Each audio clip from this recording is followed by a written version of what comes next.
to point out that I will be going against the views on both sides, because in many cases, both sides act insane and wrong. For example, liberals or SJWs talk about abortions very unfairly by saying it is strictly the woman's choice. It's not. Just because the baby is in you does not make it solely yours. Your man helped you make that baby. You would not have a baby without a man. And thus, the decision to have a baby or not have a baby is a couple's decision. And the man's input must always be considered. For the purposes of equality, despite the fact that SJWs hate equality. A lot of them actually supported a 9-month abortion. This is absolutely sick and irresponsible. You can find out that you're pregnant within the first month. If you deliberately waited 9 months, then suddenly decided you want an abortion, that is your fault. And yes, you should be forced to give birth at that point. 9-month abortions should be banned. Personally, I think they should be banned after the first 3 or 4 months, at most. Unless there's a severe health risk for the mother or child, then it is always allowed, even at 9 months. I also want to point out that there are some women who actually go through a full pregnancy without knowing that they're pregnant. There's actually this show called I Didn't Know I Was Pregnant. It's one of those trash shows on TLC. But there are complications where a woman actually doesn't know that she's pregnant even on like the 8th and 9th month, and she goes into labor completely unaware because her stomach didn't grow in size, she had no sicknesses, and still got her period. So there's all kinds of really weird things that can happen.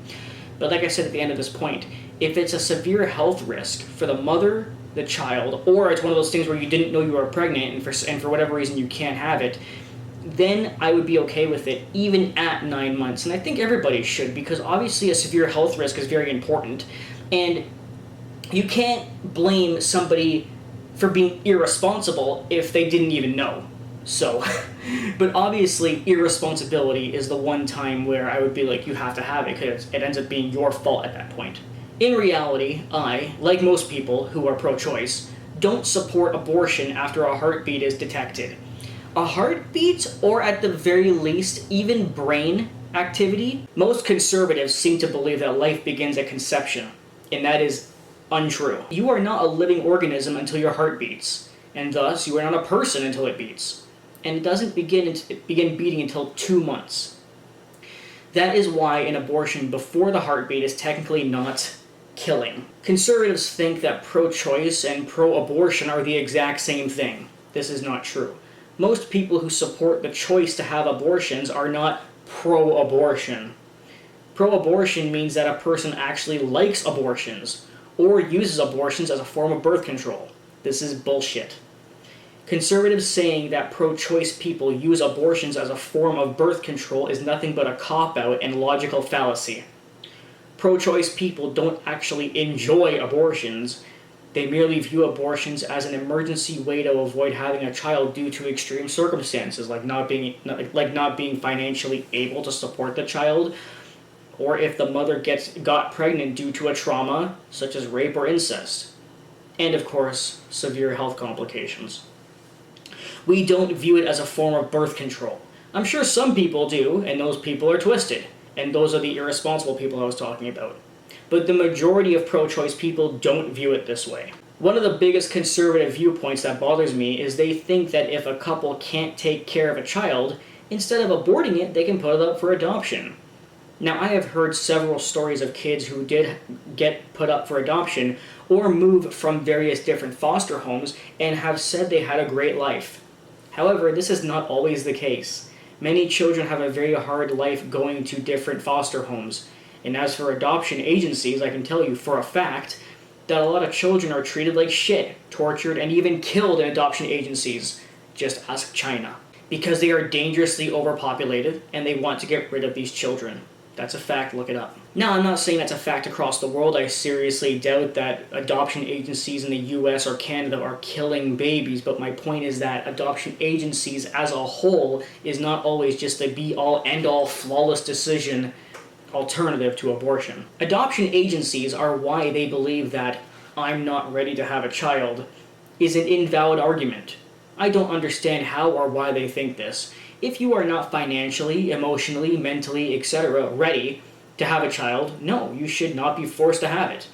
I personally am not ready. I don't have any money. I simply couldn't afford to raise a child and keep them alive because I don't have the money to buy food and basic necessities. So, by conservative logic, I should have the child, not be able to afford it or keep it alive, and then let it die in the real world or give it to an adoption agency and allow the child to possibly die there. Genius. They also believe that a person is selfish for deciding to abort a child instead of having it and putting the child in an adoption agency. The truth is actually the exact opposite. We decided to abort the child if we can't take care of it because we don't want the child to suffer in the real world.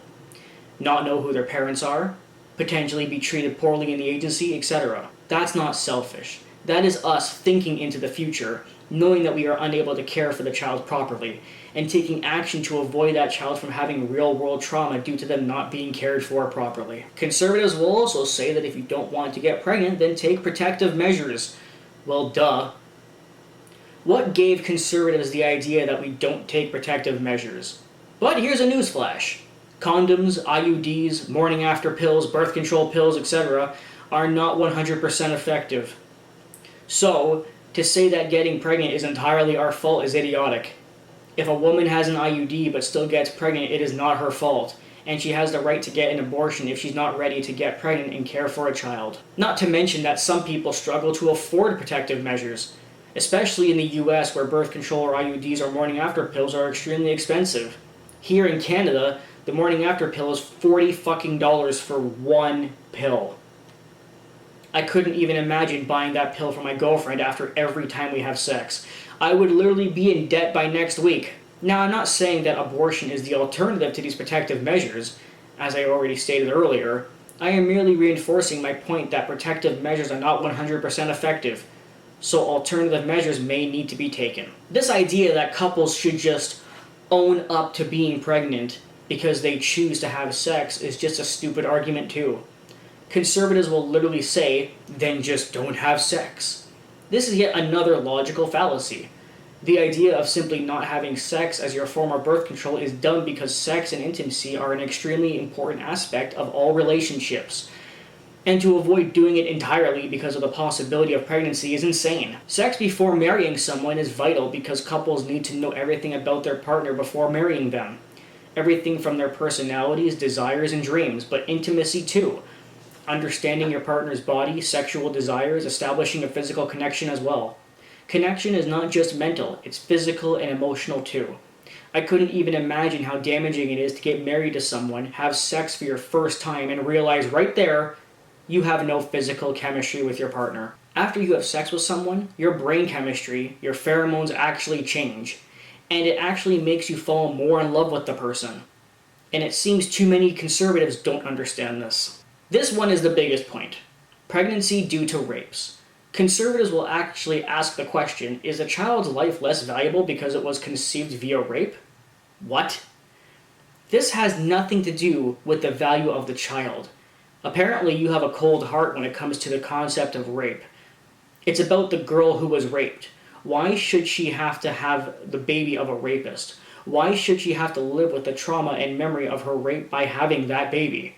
There's no way to defend this. If you tell a woman to have a rapist baby simply because the rape didn't devalue the child's life, you are sick and don't understand the trauma that associates with being raped. Alabama recently outlawed abortions, unless the mother's life is at risk, or a few other health-related risks.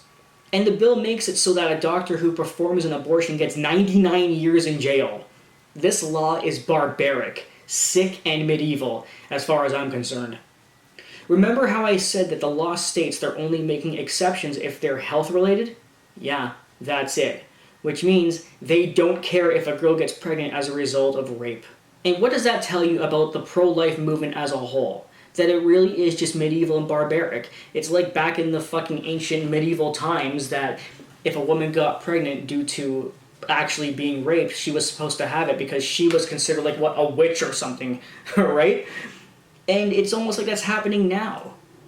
For Alabama to outlaw abortions and not make an exception for rape, but they will make an exception for health risks, that's unbelievable. They're admitting that rape is either not a big deal or that women simply deserve to be raped. It's fucking stupid. Conservatives loving guns As I said earlier, conservatives like to put pro-choice and pro-abortion as the same thing, even though any pro-choice person can tell you that they don't actually like abortion. They just want to fight for the choice, the option to have abortions. Meanwhile, the second a liberal mentions gun control, it's "you can't take away our guns," because it's in the Constitution. Correct. But guess what? Amendments are meant to be changed. That's literally what the word amend means, in case you didn't know. And you can say all the fuck you want that gun control wouldn't stop psychotic killers from killing. But it doesn't change the fact that countries with stronger gun laws do have less killings overall. Just look at Canada. Talk about abortions killing babies, right? I guess guns don't kill people? And yes, I know people do use guns for self-defense, and that's fine. But that doesn't erase the people who use it solely for fucking murdering someone. And I, for one, am sick of hearing about killings going on in the US. Oh, but what's that? A conservative telling a liberal, well, if you don't like guns, then just don't own one, it's your choice. I see. So you just want to have the option to buy a gun if you feel you need one. Yet we can't have the option, the choice, to be fucking pro-choice. And get an abortion if we genuinely need it? This sounds like a Hypocrisy 101 class. And here we are in 2022. I figured that it's important to add a new section onto this video because of Roe V Wade being overturned. So I just want to bring up a couple facts. You gotta find it really ironic how so many conservatives are pro-life and how they even view pro-life to be, because in a lot of ways, they actually don't give a fuck about a child or person in general when they're born. They're so passionate about keeping the fetus during a pregnancy and preventing abortion, but once the baby's born, they're like, fuck you.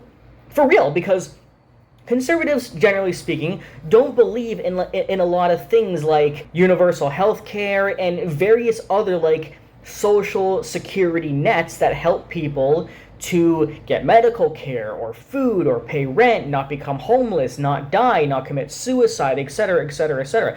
There are so many things that conservatives just don't believe in that would actually prevent people from dying. But then again, I guess once you're born and you're an adult or something, it's basically, fuck you, you're on your own.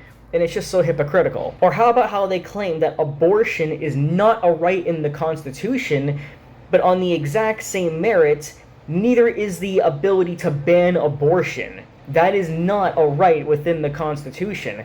Especially considering the fact that it's not technically a law. It's a religious belief that was turned into a law. There's literally something called separation of church and state where you cannot take a religious belief and turn it into a law, but they did it anyway. And then finally, we have to talk about their hypocrisy when they say things like, gun rights wouldn't stop killers. Funny how we can't apply that exact same logic to abortion, but I guess you can pick and choose your logic, right? Regardless of how you look at it, overturning Roe versus Wade is a horrible thing, and it actually is one of the very few violations of women's rights. You can say all you want, well, just go to a different state. It's left up to the state. It's not banned entirely. The thing is, though, it might be banned entirely in a couple years, because I think it's actually what they want to do, because it would make sense. And two, you also have to consider that jumping from state to state may not be the easiest thing. Some people cannot pay for the travel expenses required to travel to a different state, especially if you've gotten accidentally pregnant and it's going to take a big chunk of your life, whether it be money or time or whatever. So it's not as simple as, we'll just go to a different state, what's the big deal? There's more to it than that. And finally, the most important point is women's health. A lot of women are actually going to die from this. No, they are. It's a fact.